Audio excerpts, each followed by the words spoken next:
Disse-lhes, pois, Jesus: quando levantardes o Filho do Homem, então conhecereis quem eu sou, e que nada faço por mim mesmo, mas falo como o Pai me ensinou. E aquele que me enviou está comigo.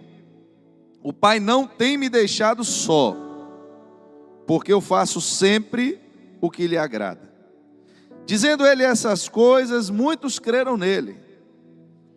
Jesus dizia, pois, aos judeus que criam nele: se vós permanecerdes na minha palavra, verdadeiramente sereis meus discípulos, e conhecereis a verdade, e a verdade os libertará. E responderam-lhe: somos descendência de Abraão, e nunca servimos a ninguém. Como dizes tu, sereis livres? E respondeu-lhe Jesus: em verdade que vos digo, que todo aquele que comete pecado é servo do pecado. Ora, o servo não fica para sempre em casa, o filho fica para sempre. Se, pois, o filho vos libertar, verdadeiramente sereis livres. Deus, estamos nessa noite na tua casa, Pai. Estamos aqui, Senhor, porque precisamos do teu apoio, porque precisamos do teu amor, porque precisamos da tua graça. Sabemos, meu Pai, que não estamos nessa noite fazendo uma oração para que ultrapasse a barreira dessa laje, como muitos pensam, e que essa oração possa subir e chegar até o céu. Mas oramos ao Senhor na tua presença, porque a tua presença está aqui neste lugar. Não precisamos nessa noite que saia deste lugar algo para tocar o céu, porque o céu está nesse lugar. O Senhor nos disse que aonde estivessem 2 ou 3 reunidos em teu nome, ali o teu Espírito estaria. Queremos, meu Pai, nessa noite quebrar essa barreira espiritual que foi criada, de que estamos tão distantes do Senhor, que precisamos fazer algo para que o nosso louvor ultrapasse as paredes dessa igreja. Porque o Senhor não precisa de parede nem de porta para entrar ou deixar de sair de lugar nenhum. O Senhor é onipresente, porque o Senhor é Deus. E na sua onipresença, o Senhor decide aonde o Senhor quer ou não quer estar. Porque o Senhor também é onipotente, o Senhor pode todas as coisas, inclusive ocultar a sua presença da onde o Senhor não quer estar. Mas pela tua palavra o Senhor nos disse que toda vez que nos reuníssemos em teu nome, ali naquele lugar o Senhor estaria. E é nessa fé, meu Pai, que cremos que no momento em que começamos a adorar o teu nome nessa noite, que através, Senhor, do nosso espírito começamos a nos conectar contigo. Há uma invocação do teu nome, do teu espírito neste lugar. E agora, meu Pai, é o momento em que precisamos que o Senhor agora se revele a nós através da tua palavra. Que o Senhor se manifeste de uma forma visível para que nós possamos entender que é o Senhor quem fala conosco. Que o Senhor não depende de homens, o Senhor não depende de pessoas, porque o Senhor é essa palavra aqui. Mas quando nos reunimos, é o Senhor agora através do teu Espírito quem fala individualmente nas mentes das pessoas que estão aqui sentadas. Enquanto a tua palavra é ministrada, o teu Espírito passeia por esse lugar. O teu Espírito encontra, meu Deus, corações entristecidos. O Senhor encontra, meu Pai, almas quebrantadas. O Senhor encontra, meu Pai, pessoas desesperadas. O Senhor encontra, meu Deus, pessoas que vieram nessa noite porque precisavam, Senhor, ouvir algo da tua parte. E é só o Senhor quem pode fazer esse trabalho. Porque se o Senhor não cooperar com a tua palavra, em vão, Senhor, estamos aqui pregando. Porque essa palavra sem o teu Espírito, ela não tem vida. Pode até ser um discurso bonito, pode ser até uma história eloquente, mas os ouvintes sairão daqui, meu Pai, apenas com a matéria na cabeça. Porque as muitas letras levam à loucura. Mas quando há discernimento espiritual daquilo que se ouve, assim como Filipe viu aquele homem erudito, intelectual, que lia, mas não compreendia o que lia. Mas quando o teu Espírito trouxe a ele a revelação do que estava escrito, aquele homem desejou imediatamente que as Escrituras se cumprissem nele, que ele fosse batizado para ser uma nova criatura. É esse tipo de entendimento que nós precisamos, meu Pai. É o entendimento da palavra viva que liberta. Nós estamos, Senhor, apegados à liturgia, muitas vezes de cultos. Já sabemos de forma decorada cada passo do que vai acontecer aqui nessa noite. Acreditamos que o teu Espírito é um Espírito de ordem, é um Espírito de decência, e que nenhuma desordem, nenhum tumulto vai acontecer neste lugar por intermédio do teu Espírito Santo. Não é sobre isso que estamos falando, meu Pai, mas estamos falando com o Senhor nessa noite, neste lugar, para te pedir, Deus, que o teu Espírito se revele cada vez mais no nosso meio, que o teu Espírito faça coisas novas cada vez mais no nosso meio, que a tua manifestação seja cada vez mais real no nosso meio, para que qualquer pessoa que adentrar aquela porta e participe de uma reunião como essa, de um culto como esse, de uma invocação do teu Espírito Santo como essa, eles possam crer, meu Pai, que verdadeiramente o Senhor não está morto, mas o Senhor está vivo e no meio de nós. É por isso que precisamos que o Senhor se manifeste no nosso meio. É por isso que precisamos, meu Pai, que a tua nuvem de glória nos permita ser tocados nessa noite, porque nós não queremos cumprir, Senhor, dogmas religiosos. Nós não queremos, Senhor, cumprir rituais religiosos. Nós não queremos convencer ninguém através de intelectualidade, através de teatro, através, Senhor, de apresentações mirabolantes. Mas queremos trazer a palavra viva, que salva, que cura e que liberta. E é só o Senhor quem tem esse poder. É só o Senhor quem tem, meu Pai, em tuas mãos esta chave. Mas através da oração, acessamos o teu trono nessa noite. Estabelece, Senhor, o teu reino nesta casa. Estabelece o teu reino neste lugar. Que o Senhor nos ensine, meu Deus, a fazer um ambiente, meu Pai, que te agrada. Que possamos, meu Deus, nos dar essa sabedoria de fazermos um culto que de fato o Senhor se alegre. O que podemos nós, Deus, fazer para o Senhor nesta casa, para que o teu Espírito se sinta cada vez mais à vontade aqui? O que podemos, meu Pai, fazer? Só o Senhor pode nos instruir.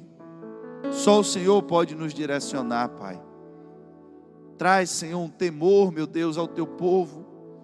Mas não um temor que traz medo, mas um temor que traz reverência à tua autoridade, para que possamos cultuá-lo como o Senhor merece, para que possamos cultuar o teu Espírito como o Senhor merece. Traz, Senhor, nessa noite, essa dimensão e essa atmosfera em nosso meio, em nome de Jesus. Queridos, quando nós começamos a ler esse texto de João, no capítulo 8, nós vemos inicialmente o que Jesus fala aqui agora, de forma profética, como uma perda de oportunidade. Ele fala para aquele público, e é interessante que ele está falando ali para judeus e para pessoas que creram nele, mas ele começa dizendo que aquelas pessoas que estariam ali não conheceriam ele até que ele morresse. Estavam com ele, na presença dele, ouvindo ele falar. Mas ele diz: somente quando vocês levantarem o Filho do Homem, é então que vocês conhecerão quem eu sou. Essa é uma palavra muito dura da gente compreender. É uma palavra muito difícil da gente assimilar, não de entender simplesmente o que Jesus estava dizendo ali naquele momento, mas a gente entender o significado profundo de que muitas vezes estamos com Ele, estamos na presença dEle, mas às vezes não temos o conhecimento completo de quem Ele é. E aí você pode dizer, mas eu já fiz o curso de teologia, mas eu já li os profetas menores numa noite, como um abençoado uma vez que eu estava evangelizando. Sangue de Jesus. Quando eu lembro desse negócio, me dá vontade de dar uma bibliada na cabeça daquele abençoado. Queridos, entenda, ainda que você se esforce, ainda que você busque todos os dias, eu tenho uma notícia que talvez não seja a que você esperava, mas você nunca vai conhecer o suficiente dele, porque o conhecimento dele é infinito. O problema é que às vezes o conhecimento que nós temos ainda é mínimo, ainda é muito raquítico, e perdemos oportunidades e momentos e circunstâncias de nos aprofundarmos e de sabermos de fato quem Ele é. Porque mais à frente um pouco você vai ver Ele dizer que Ele diz às pessoas, se vocês permanecerem na minha palavra, verdadeiramente sereis os meus discípulos, e conhecereis a verdade, e a verdade... Então, se nós fôssemos entender agora o que Jesus está dizendo, existem pessoas que creem nele, que seguem ele, mas que ainda não estão libertas. Ainda não estão libertas. É possível, preste atenção, que eu conheça Jesus, que eu esteja andando com ele, mas que eu ainda não tenha sido liberto.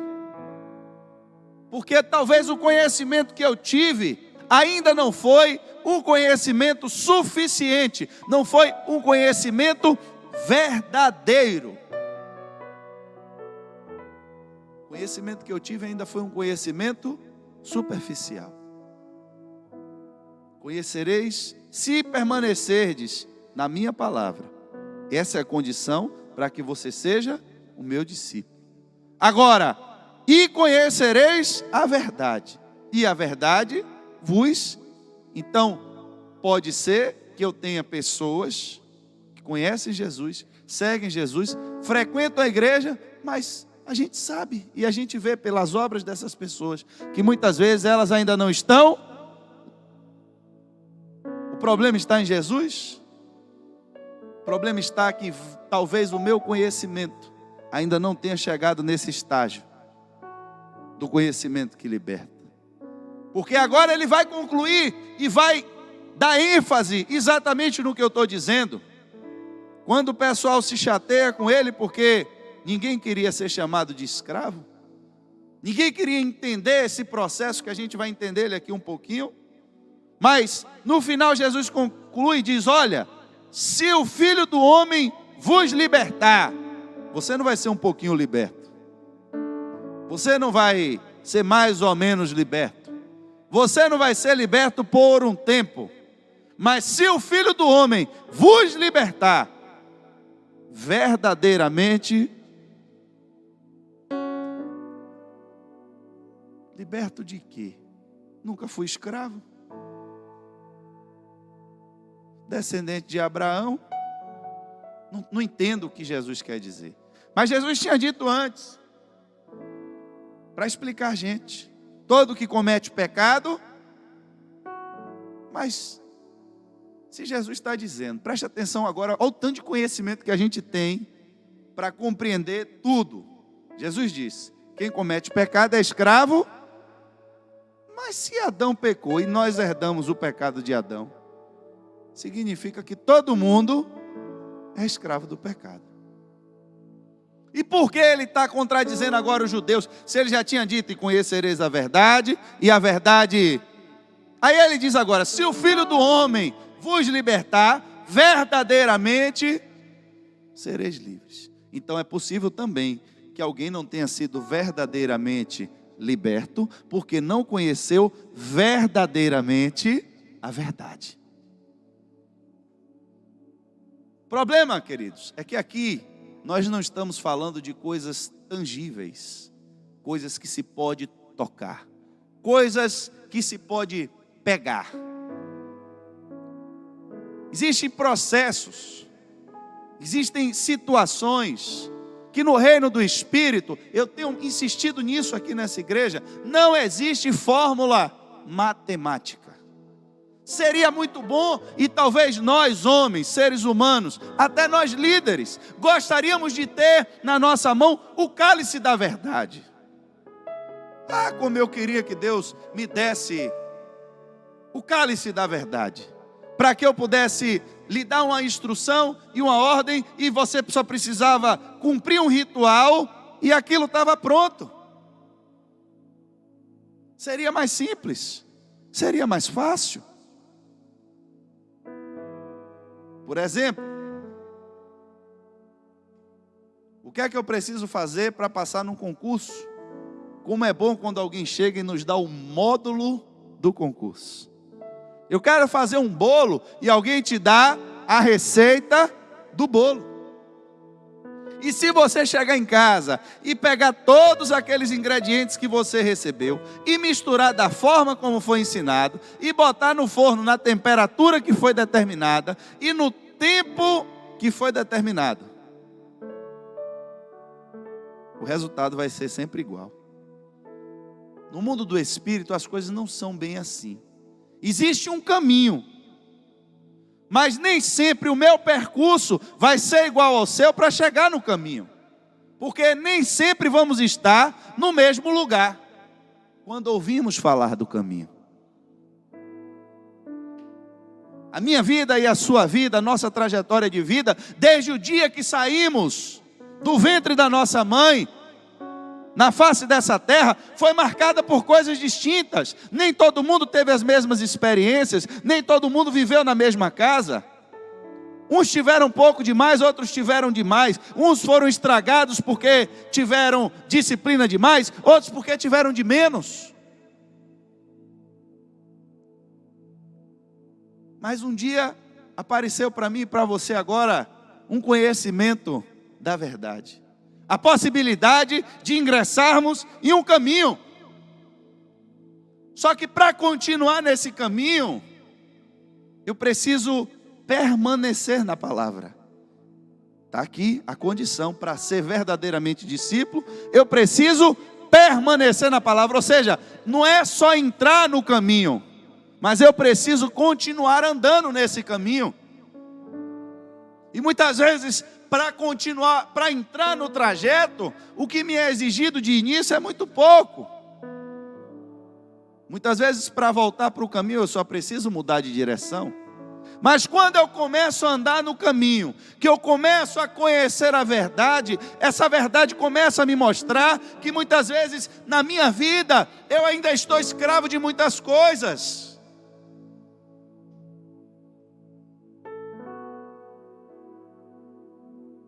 Quando eu entendo que eu estou escravo, é que eu descubro que eu preciso ser liberto.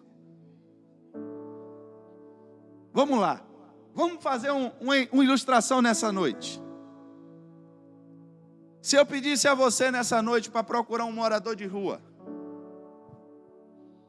aquele morador de rua mesmo que já está ali abandonado já há uns 5 anos, com a roupa suja, as unhas naquele estágio, cabelo quase de Rastafari. Eu lhe pergunto, faria algum sentido você mandar aquele cara para uma manicure pintar a unha dele? Faria ou não faria? Por que não? Mas a unha dele está encravada, está suja. Manda ele para a manicure fazer a unha dele. Seria esse o primeiro ponto que você faria? O que é que você mandaria ele fazer primeiro? Mas você já pensou se você mandasse ele agora tomar banho no banheiro coletivo e alguém que já está ali há algum tempo, né, uma pessoa normal olha e diz: rapaz, para que esse cara está tomando banho? Ele está com esse cabelo todo imundo. Alguém poderia criticar. O que é que adianta tomar banho com essas unhas desse jeito? A gente precisa entender, irmãos, que até chegar em um estágio aceitável, existe um processo. E que o processo muitas vezes começa pela prioridade. Vamos supor, outro exemplo. O cara estava com um furúnculo na perna. Deus o livre e guarde, o cara é assaltado, toma um tiro, chega no pronto-socorro. O que é que você vai fazer primeiro? Vai cuidar da bala ou do furunco? Mas então já que cuidou da bala, não pode, vai deixar o cara agora morrer com furunco também? O que é que vocês estão entendendo com esses exemplos que eu estou dando? Que às vezes o processo é diferente, que às vezes a ordem é diferente, que às vezes as urgências são diferentes, e às vezes os problemas que foram deixados para trás, não quer dizer que você não vai ter que resolver eles para frente. Porque se o Filho do Homem libertar verdadeiramente, mas não quer dizer que se o Filho do Homem lhe libertou de uma coisa, não tem outra que ainda precisa de libertação. E não quer dizer que porque você já foi liberto em um processo e ainda não foi liberto em outro, você também não conheceu a verdade. É um processo. Não é porque o cara está cuidando do tiro que eu tomei que eu não estou no hospital.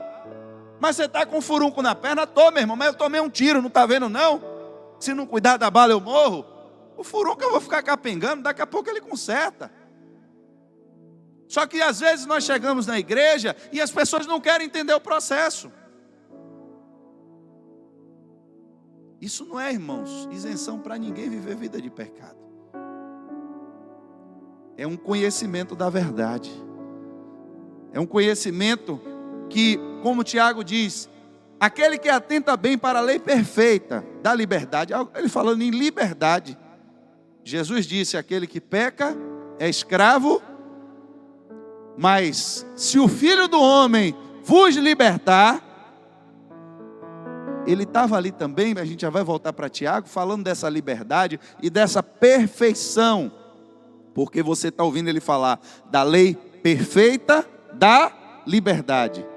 Se o Filho do Homem vos libertar, verdadeiramente sereis livres. Está falando de liberdade. E ele está falando de Filho do Homem. Por quê? Porque o sistema religioso que foi criado pelos judeus, como um modelo, como um exemplo para aquilo que viria depois, tinha na expiação dos pecados a figura de um cordeiro, de um animal morto. Mas aquela ainda não era a lei perfeita. Ainda não era a obra do Filho do Homem. Então, quem purificava os pecados em sangue de animais, ainda não estava verdadeiramente livre. Aí Tiago resumindo tudo em uma frase: lei perfeita da liberdade. Só que aí ele vai continuar dizendo, e nisso persevera, não sendo ouvinte esquecido, mas fazendo da obra. Esse tal será bem-aventurado no seu feito, não sendo ouvinte esquecido. O que foi que Jesus falou sobre isso? Se permanecerdes na minha palavra. Ele diz aqui a mesma coisa, não sendo ouvintes esquecidos, é a mesma coisa.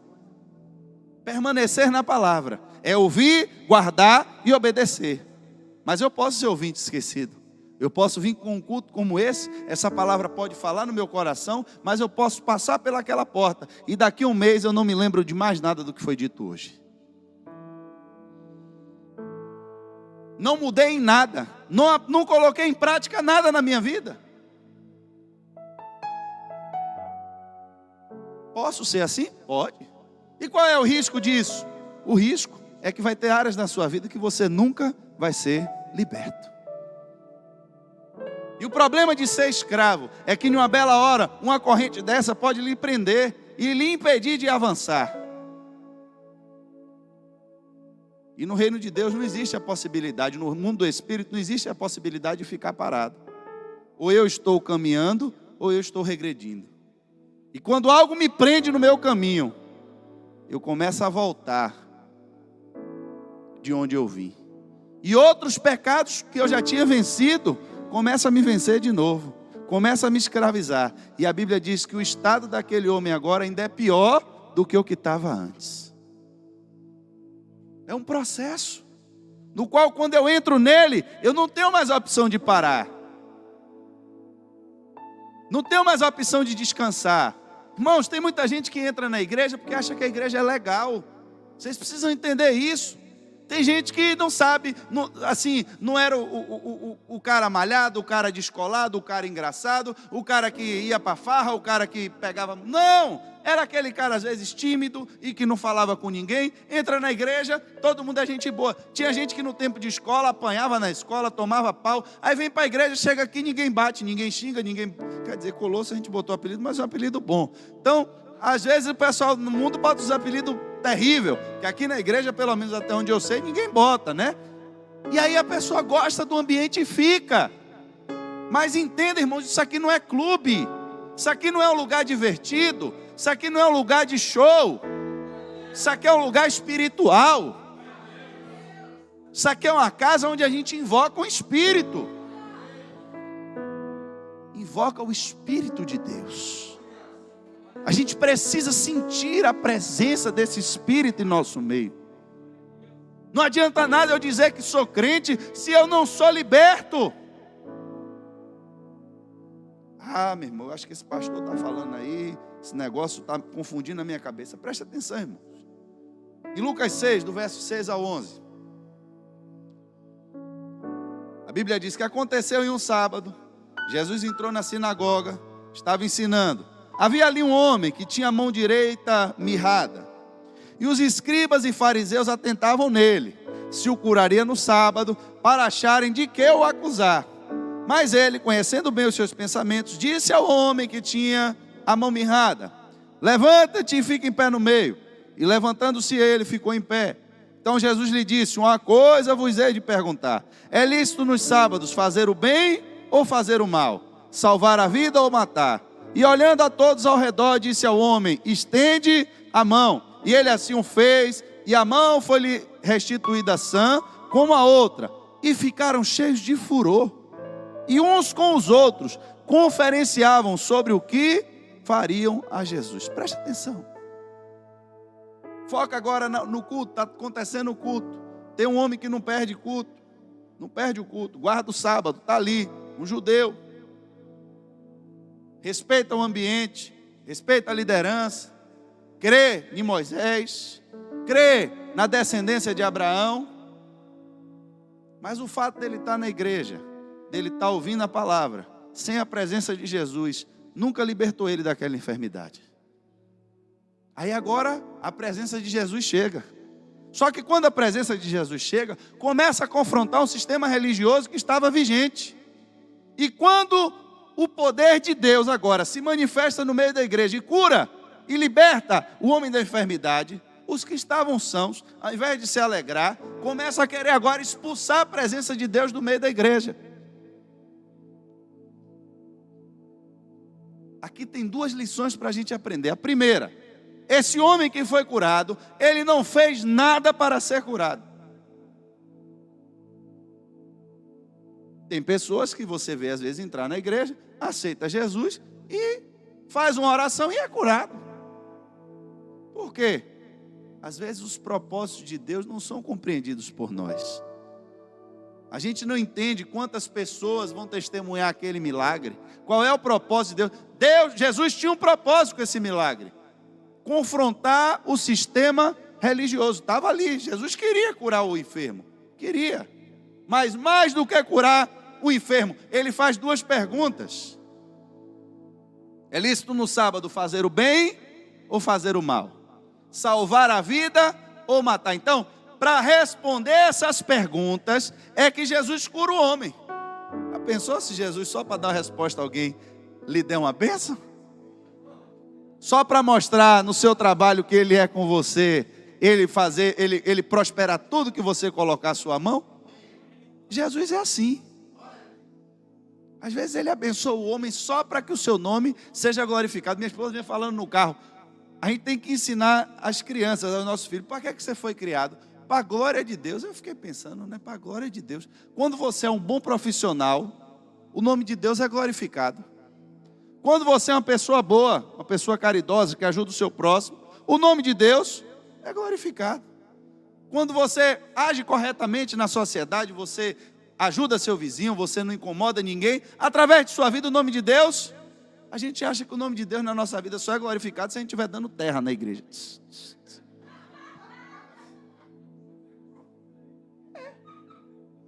Porque tem gente que parece que só é crente na hora que está.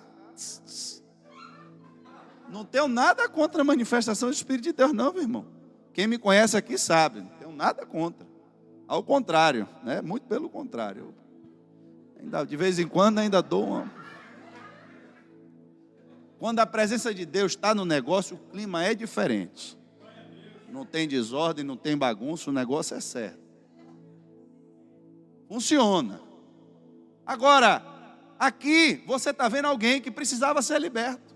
Mas foi liberto não porque clamou demais, porque invocou demais, mas porque Jesus, a presença dele, a primeira coisa, estava no lugar. A presença dele estava ali. E para dar uma resposta ao sistema religioso, ele cura o homem. Às vezes na nossa própria vida tem processos. Tem coisas que eu orei e pedi a Jesus rápido e ele respondeu. Tem outras, meu irmão, que eu já pedi, já clamei e a coisa... Vai Jesus andando. Mateus 15, 22 ao 28. E a Bíblia diz, eis que uma mulher cananeia, que saíra daquelas cercanias, clamou dizendo, Senhor, filho de Davi, tem misericórdia de mim, que minha filha está miseravelmente endemoniada. Mas ele não lhe respondeu palavra. E os seus discípulos, chegando ao pé dele, rogaram-lhe dizendo, despede-a que vem gritando atrás de nós. E ele respondendo disse, eu não fui enviado, senão as ovelhas perdidas da casa de Israel. Então chegou ela e adorou, dizendo, Senhor, socorre-me. Ele, porém, respondendo disse, não é bom pegar o pão dos filhos e deitá-lo aos cachorrinhos. E ela disse, sim, Senhor, mas também os teus cachorrinhos comem das migalhas que caem da mesa dos seus senhores. E então respondeu Jesus e disse-lhe, ó mulher, grande é a tua fé, seja isso feito para contigo, como tu desejas. E a Bíblia vai dizer, e desde aquela hora, a sua filha ficou sã. Tinha precisão de dizer que a mulher era cananeia, tinha precisão de dizer que a mulher era comparada, que o cananeu era comparado a cachorro. Meu irmão, não é questão de precisão, quem precisava não era Jesus, quem precisava era a mulher.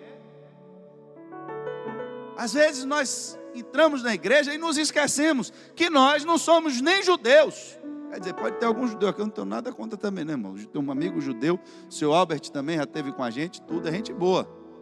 Eu respeito muito o povo judeu, sei que espiritualmente nós recebemos a herança de Abraão. Mas a Bíblia é quem nos diz e deixa claro, vocês eram jambuzeiros brabos. Se dependesse de seu nascimento, se dependesse da eleição hereditária, vocês estavam tudo acabado, ia tudo para o inferno. A Bíblia que diz. É pela graça, pela misericórdia que Ele já nos alcançou. Será que eu entendo isso? Será que eu entendo diante de quem é que eu estou?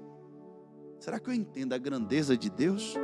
Quando um obstáculo chega na minha vida, irmãos, entenda, não é Ele quem precisa não, quem precisa sou eu. E eu tenho que clamar, e tenho que gritar, e tenho que buscar até que eu seja ouvido. Mas quando eu cheguei na igreja, pastor, foi um negócio. O obreiro botou a mão no meu ombro e eu senti parecendo que o meu corpo tomou um choque. E daquele dia eu mudei. Mas pastor, tem essa coisa aqui que eu não consigo largar. Irmão, se você mesmo está dizendo que não consegue, você está dizendo que a Bíblia é mentirosa. Porque a Bíblia diz que se o Filho do Homem vos verdadeiramente sereis. A pergunta agora é, o quanto é que você quer ser liberto? O quanto é que você entende que você precisa ser liberto? Porque à medida do que você entende, à medida que a verdade é revelada em você, à medida que você busca e mergulha nessa verdade, e quem é a verdade? Agora a pergunta. E o que é a verdade? Ele disse, eu sou o caminho, a verdade e a vida. Temos que buscar a presença dele até que ele se manifeste. Profetas de demônios, presta atenção. Profetas de demônios. O profeta Elias fez um desafio. Busquem ao seu Deus. A Bíblia diz que eles gritaram. Quando não dava mais para gritar, começaram a se cortar, a se lascar, para ver se o Deus deles respondia. Era meio-dia, meu irmão, sol quente, e esses homens lá pulando e se cortando e gritando. A gente às vezes ora 10 minutos, 20 minutos e acha que se Deus não responder, a gente já quer rasgar a Bíblia, já não quer mais vir para a igreja. É assim ou não é? É. Sabe o que é que a gente gosta? Eu vou dizer a vocês o que é que a gente gosta. A gente gosta quando o pastor diz assim, ó, vamos fazer, meu irmão, aqui a campanha dos 3 copos d'água. Porque aí eu não preciso ter vida com Deus, aí eu não preciso invocar a presença de Deus, eu preciso fazer nada. Eu só preciso vir na igreja, entrar na fila e tomar meus 3 copos d'água, que o negócio vai dar tudo certo. Eu, sinceramente, gostaria que fosse assim. Não seria mais fácil? Se Jesus dissesse, meu irmão, vai lá eu vou até no dique, né, igual Naamã. Eu vou. Dá aí 7 mergulhos aí, ô Naamã. Eu ia lá no dique. É fácil ou é difícil, irmão, pular no dique 7 vezes? Sangue de Jesus está repreendido. Meu Deus, depois a gente conversa sobre esse assunto aí, meu irmão. Esse homem dentro do dique deve ter sido uma tribulação. Sangue de Jesus. Mas se tivesse um versículo na Bíblia, procura um rio sujo, né? Como aconteceu com Naamã. Procura um rio, não pode ser muito limpo, senão não serve. Procura um rio aí, meio poluído aí. Dá 7 mergulhos, você está salvo. Ô, meu irmão, quem não quer? Me diga aí, quem é que não quer? É só pular 7 vezes? Está resolvido? Está resolvido. E aí depois a gente bota para quebrar. Toma um banho depois bem tomado. Depois, amém, pelo menos isso, graças a Deus. Irmãos, a gente gosta de rituais. Isso é do homem. Tribos nômades que estavam aí soltas pela face da terra, eles criam rituais próprios. Ai, meu irmão, ouvi dizer que se na hora de dormir aí, antes de você dormir, você lê o Salmo 91 aí durante 30 dias, o negócio fica beleza. Vira ritual, irmãos. Vira ritual. O cara não sabe nem o que está lendo, mas lê o negócio do Salmo 91. Fiz a campanha, meu irmão. Que campanha foi essa, meu irmão? Rapaz, 30 dias do Salmo 91. Rapaz, foi forte. Por que você não faz a campanha, irmão, de buscar a presença de Deus até que Ele se revele a você? Até que você sinta a presença de Deus. Até que você peça a Deus como foi Moisés. Ó Deus, eu estou nesse negócio dessa tenda, essa nuvem desce aqui. Eu sei que é o Senhor falando, mas eu quero um pouquinho mais. Eu quero um pouquinho mais da glória. O Senhor já me deu isso aqui, eu sei que está bom, mas eu quero mais. Irmãos, a gente quer fazer, até vocês que têm ministério dentro da igreja, tem que entender que vocês precisam da presença de Deus para o negócio dar certo. Pode ser o homem ali que toma conta do som, rapaz, tem que chegar nesse negócio, tem que pedir a Deus, Espírito de Deus, toma conta desse negócio, me dá uma sabedoria, porque se não for, não vai. A gente precisa desse Espírito coordenando tudo dentro do trabalho que é espiritual, a começar da minha vida. Ah, pastor, mas eu já orei, eu fiz aquela campanha lá que pinga 3 gotas do negócio, e aí toma e não deu certo. Eu já fui andando, fiz a campanha de andar daqui até não sei aonde voltar, não deu certo. E não esqueça, irmãos, não tem ritual bíblico. Porque se o Filho do Homem libertar, não vai ter confusão, não vai ter dúvida, não vai ter meio termo. Se Ele libertar verdadeiramente, mas para Ele libertar você precisa conhecer quem Ele é. Porque é só conhecendo a verdade que ela vos libertará. E para conhecer Ele, precisa permanecer na palavra dEle. Não pode desistir, irmãos. Tem que continuar. A mulher vinha gritando. O discípulo é... Pô, meu irmão, fica quieto aí. Só que Jesus disse, eu não fui enviado para essa mulher. Eu fui enviado para a casa de Israel. Essa mulher é uma estrangeira. Mulher nem daqui é. Essa mulher é de uma geração amaldiçoada. O que é que eu tenho com o cananeu? Aí a Bíblia diz que depois que ele despreza a mulher, diz: você é brasileira? É a mesma coisa. Cananeu, brasileiro, outro continente. Se não for, ele disse: eu fui enviado à casa das ovelhas perdidas de Israel. Brasil não é Israel. Brasil é Brasil. É um brasileiro que chegou aí. Aí a Bíblia diz que depois que ele diz isso, a mulher foi e adorou a ele. Adorou. Senhor, me socorre, porque ela sabia quando ela chegava em casa o tamanho do demônio que estava lá na filha dela. O problema não era dos discípulos não, irmão. Discípulo depois dali ia seguir com Jesus, e quem ia ficar com o demônio em casa era ela. Mas ela conseguiu chegar até a presença dele. Foi atendida de primeira? Não. Aí o que foi que ela disse? Então vou mudar o nível.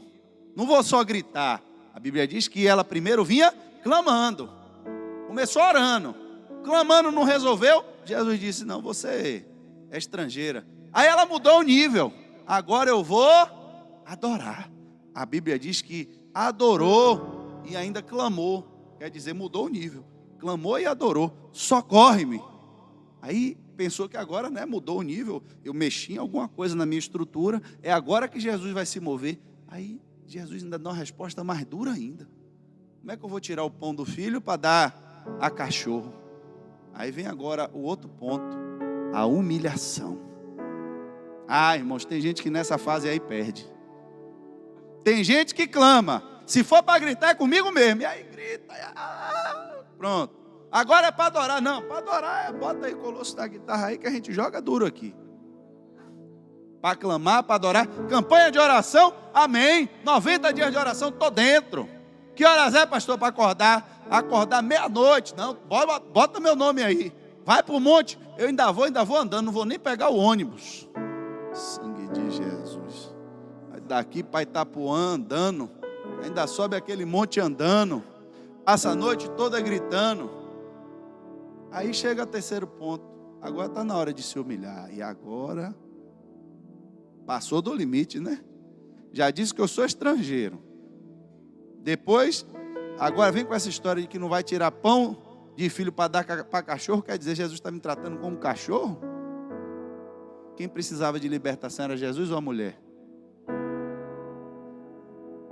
A gente tem que entender, irmãos, que se a gente não conseguir a nossa salvação, quem vai perder é a gente. Quem vai para o inferno é a gente.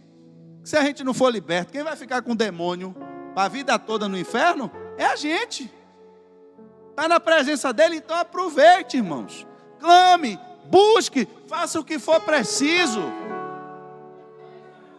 Exemplo na Bíblia não falta de gente que teve que quebrar protocolo, que teve que atravessar a multidão, que teve que gritar alto. Aqui está o exemplo da mulher que teve que se humilhar mais ainda do que Jesus já tinha humilhado ela. Por quê?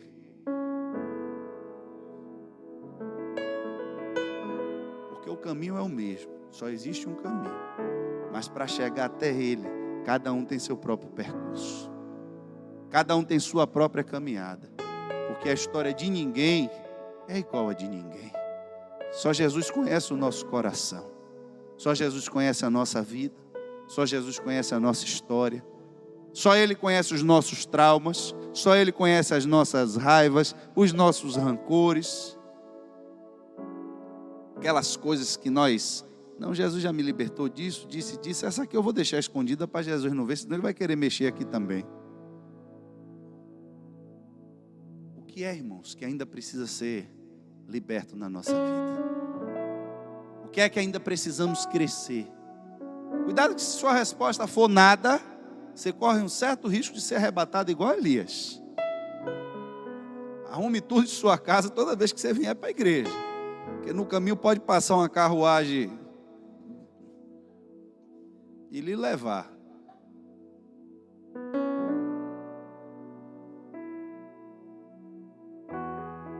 Porque todo dia nós estamos lutando contra alguma coisa. Estamos lutando contra a nossa vaidade, contra a nossa arrogância, contra o nosso ego.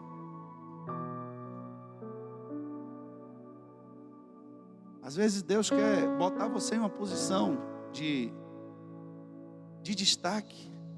Às vezes Deus quer lhe abençoar. Mas eu lhe pergunto, como fazer um churrasco para comer uma picanha saborosa em um chão infestado de gasolina? Você já pensou o desafio?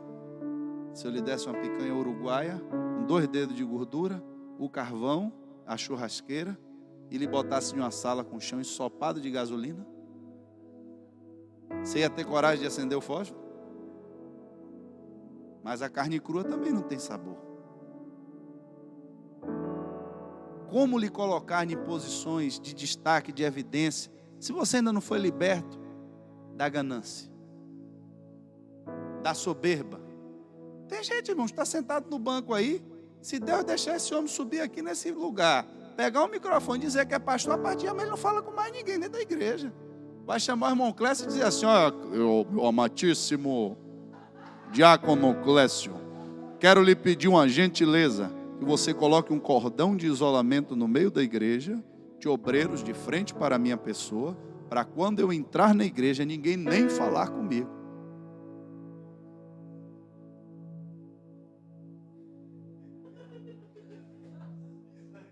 Obra missionária para fazer. A gente tem uma fazenda para comprar. A gente tem um monte de coisa para fazer. Aí Deus vai mandar o recurso, chega no seu bolso. Vai o que para lá para Macururé? Nada. Vai para Disney, vai para Europa, vai para Dubai. Deus está mandando, está abençoando, mas o recurso. Mas daqui a pouco Deus chega e diz: essa fonte aqui não dá água boa não. E aí tome-lhe tesoura. A culpa foi de Deus? Mas você conhece o seu coração. Eu conheço o meu coração. E a gente às vezes vai se acostumando com as nossas escravidões. Quem aqui já pegou passarinho? Conta a verdade aí, vá. Momiro, diga a verdade, o senhor nunca pegou passarinho, não é, Momiro? Você... Paulo pegou pesado com o senhor, viu, Momiro? Irmão, você pega o passarinho. Eu não sei quem já pegou passarinho, você já pegou um passarinho chamado cardeal. Você pega o cardeal, bota ele na gaiola, parece que ele vai quebrar tudo. Parece que ele vai acabar com tudo, quando ele se sente preso. Mas qual foi a trajetória dele até chegar na gaiola? Alguém botou uma comida fácil, que mexia com o apetite dele. Se você botasse suco de uva no assalpão, ia pegar cardeal? Não. Às vezes, não é pela comida que ele vem. Às vezes é pela brabeza dele.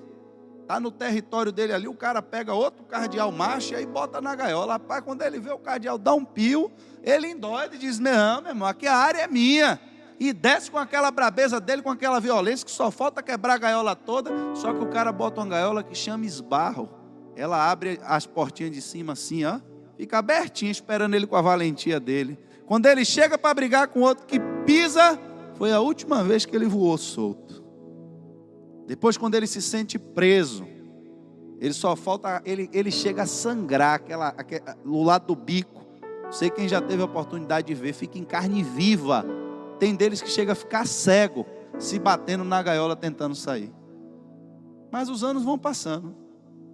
Passa 1 ano, 2 anos, 3 anos, o cardeal vai ficando velho, vai ficando fraco, até que ele vai se acostumando com a gaiola. Você pega, ele dá ainda uma saculejadinha, mas já não resiste mais. Ele se acostumou com a vida na gaiola. Esse é um perigo, irmãos, da nossa vida cristã, porque eu posso me tornar um crente velho e me acostumei com velhas prisões. Por quê? Porque eu deixei agora de olhar atentamente a lei de Deus. Eu acho que eu já sei tudo. Eu acho que eu estou aqui para ensinar todo mundo. Eu acho, meu irmão, que agora quem é que vai me ensinar nada de Bíblia? Eu estou aqui só esperando Deus botar 2 asinhas para eu me ungir a querubim.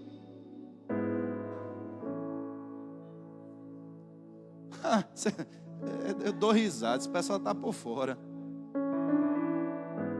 Tem gente, irmão, que você dá um cargo na igreja para fazer uma coisa, daqui a pouco o cara quer mandar em você. Espera aí, irmão, calma, tenha paciência. Está chegando agora.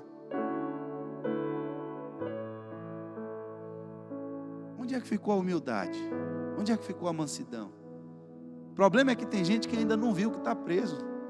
Já aconteceu da gente pegar passarinho, ele cair no assalpão, aí o assalpão bate tão suave, puff, porque às vezes a gente usava um assalpão de um lado, outro do outro.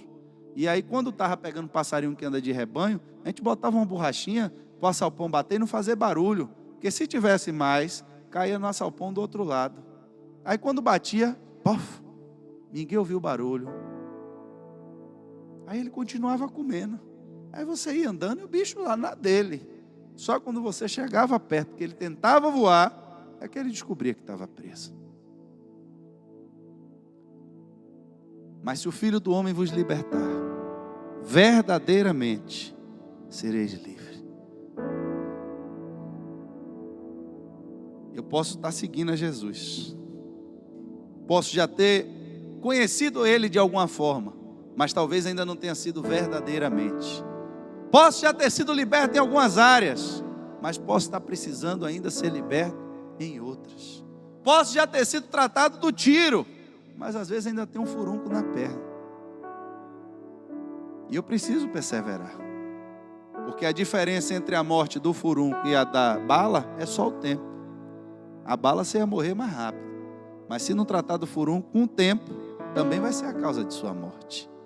Não podemos, irmãos, nos acostumar com nenhuma espécie de pecado na nossa vida. Não podemos nos acostumar com nenhuma espécie de sujeira na nossa vida. Não quer dizer que a primeira oração que você fizer, você vai ser liberto. Pode ser, pode ser. Pode você nem fazer oração nenhuma. Entrou na igreja, se Jesus quiser lhe curar, Ele vai lhe curar. Porque quem cura é Ele, não é pastor, não é ninguém. Quem cura é Deus, é a presença dEle. Onde a presença dEle está, Ele pode fazer o milagre. Eu posso chamar todo mundo aqui e orar, mas a minha oração é para que Ele cure e não eu. A ordem que a gente dá no mundo do Espírito é em nome dEle. Se Ele não respaldar a sua palavra, o demônio pula em cima de você, ainda tira a sua roupa e lhe bota para correr envergonhado. Você depende sempre dEle. É por isso que ele começou dizendo: eu estou aqui e vocês vão entender que eu não faço nada por mim. Mas quando vocês descobrirem isso, já vai ser tarde demais. Eu já vou estar pendurado no madeiro. Porque vocês só vão conhecer quem eu sou quando levantares o Filho do Homem.